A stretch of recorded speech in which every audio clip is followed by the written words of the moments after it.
And what is up, everybody? This is your boy AJTRIP. Welcome to That's a Shoot. It's my weekly exciting show where I talk about the good and bad in the world of professional wrestling. That's called Put Over and Bury, and usually a main topic. Over the next 2 weeks, things will change. This week there will be no Put Over and Bury for various reasons. I did not watch NXT or AEW. I did watch Raw and SmackDown. Did not do that because of Big Brother and because of the season finale of Marvel's Agents of S.H.I.E.L.D. Very, very good show. And even then, I still didn't get my full effect of that as well. So I need to go back and watch that show over again at some point. So all that being said, this week's episode is just going to be just a main topic, and it's going to piggyback off what I did last week. Last week I did the top five, the next five WWE champions, but now I'm going to do the next five Universal champions. So that, and then next week episode will be the predictions episode of NXT Takeover for NXT Takeover 30 and for SummerSlam. So you're gonna be good to be seeing that next week, and then the week after that, we've got, for some reason, we get another pay-per-view called Payback. Come on, and then we're gonna be doing a prediction show for that. So over the next 3 weeks, different type of That's a Shoot, but still informative, fun, and everything that you love. So with that being said, let's just go ahead and go right into the next five Universal Champions.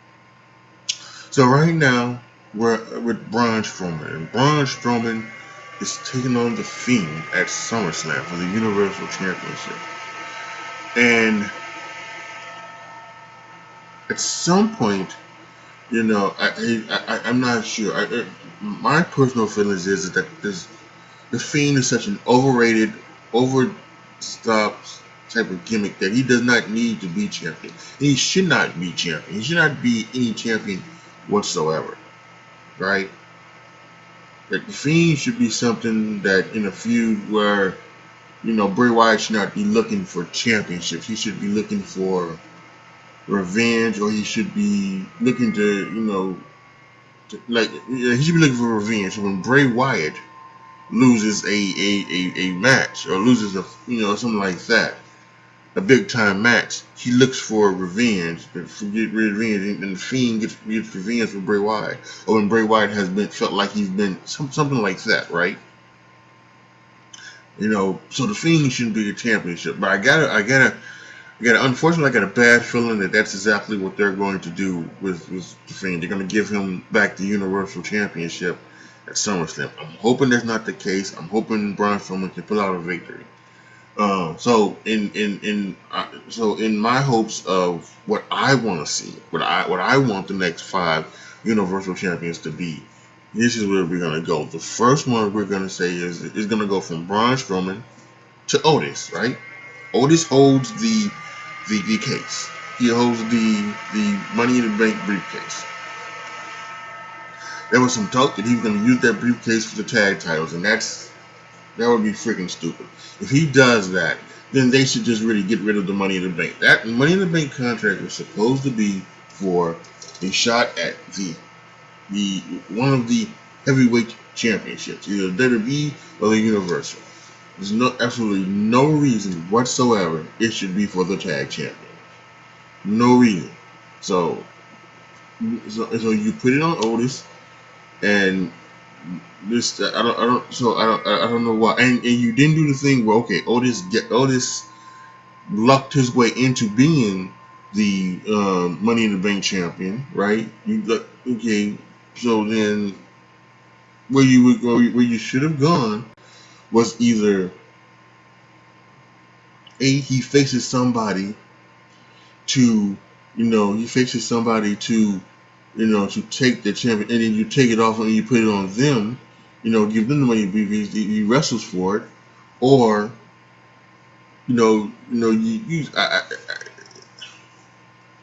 but they haven't done that COVID be damned, they haven't done that.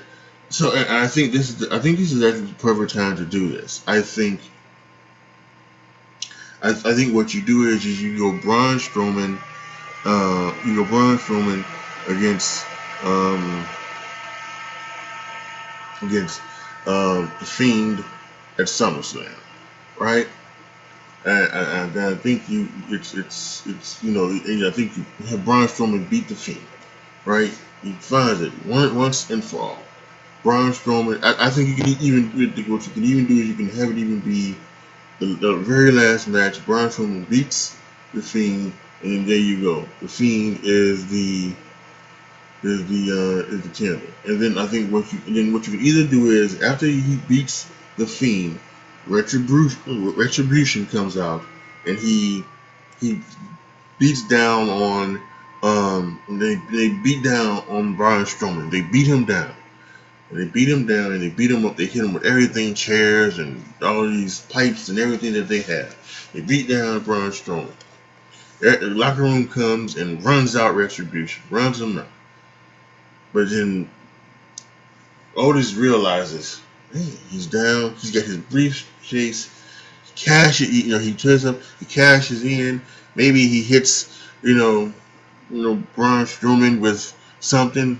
Even it is 1, 2, 3, bam. Otis is your new Universal Champion, right? A lot of people are like, well, is Otis Universal Championship material? Maybe not, right? But a lot of people are. But then I think the way you go about it is then what you do is that you have a match on SmackDown the next week with you have a battle royal where the winner becomes the #1 contender. Who wins that? King Corbin. King Corbin wins it. Payback. Otis, King Corbin. King Corbin becomes the new Universal Champion. So that's what it goes with. So we've gone from Braun Strowman to Otis, and Otis to King Corbin. So King Corbin has it, and he does the King stuff, and he's reigning supreme as the Universal Championship. You've got Big E going on by himself, correct? And this could be the fact where Kofi could come back, or even Xavier Woods could come back. But at some point, we can see Big E versus King Corbin for the Universal Championship, and then bada bing, bada boom, bam, Big E becomes your new Universal Champion. So Big E beats King Corbin, and so then you have Big E as a Universal Champion. And I think Big E can have a big run with it, a big run with it. I think it takes some pass. So I'll say that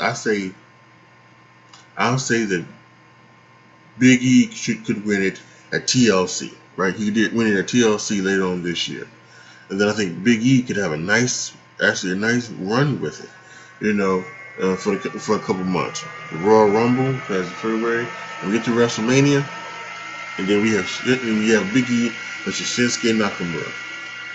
And then I think we take Shinsuke out of the tag division and put him back in the singles division.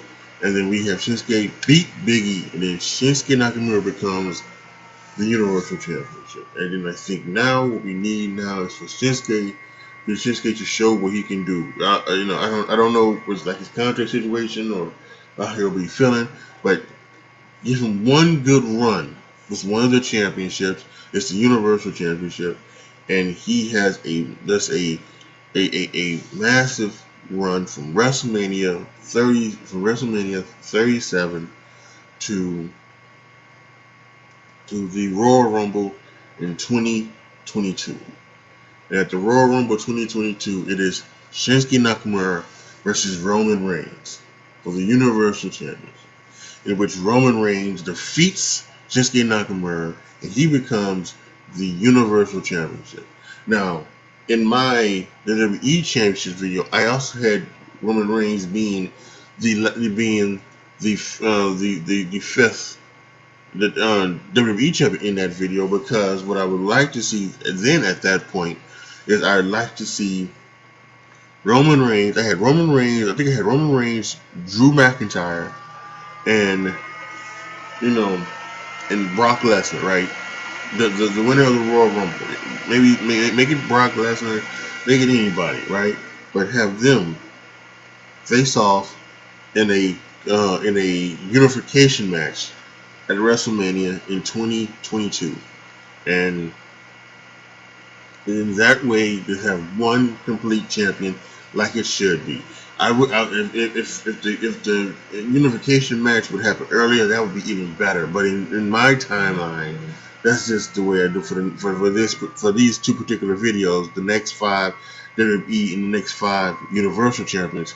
That's the way I'm going about it. So I would love for this to be the way it ends up with the heading to WrestleMania, and with it being, Roman Reigns standing tall as the WWE Universal Heavyweight Champion, WWE Champion, whatever, unification. So that is my what I would like to see the next five Universal Champions to be. So yeah, those were my next five Universal Champions. Once again, Otis to King Corbin, to Big E, to Shinsuke Nakamura, to Roman Reigns as he unifies both the Universal and WWE Championship. Post your comments down below. Tell me what you guys think. Tell me who you would like to see the next five Universal Champions to be. Let me know what you think about my list. Post your comments down below. Like the video, share the video, subscribe to the channel, and as always, thank you guys so much for watching. Again, remember, the next few weeks, next week, NXT TakeOver 30 and SummerSlam predictions, and the week after, Payback predictions. So, going to be a very interesting time for everybody. Back-to-back weeks of pay-per-view. I don't know what they're thinking, but okay. Make sure you go to patreon.com/AJTRIP to become a patron. Once you hit a certain amount of patrons, I'm going to open it up and you can decide what you want to see me do a video on here on YouTube, what video games you want me to play on Twitch, and what you want me to talk about on my podcast. As always, y'all, be good to each other, y'all. Be careful out there. And I am out.